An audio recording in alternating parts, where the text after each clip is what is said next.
Duyên ơi, hơi lo quá.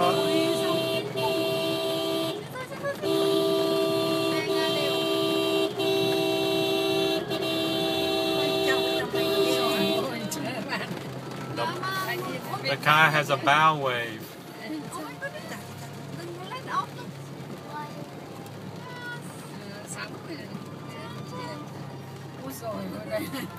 Oh shoot. Thằng biết làm mò. Oh shoot.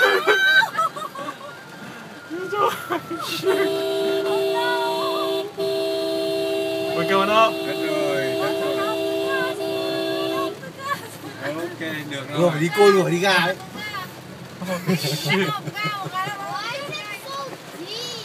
Vừa phải đi côn vừa đi ga.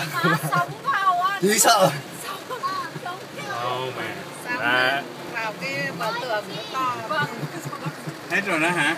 Thưa bác ạ. Bao giờ về đến siêu trang thì mới thoát được.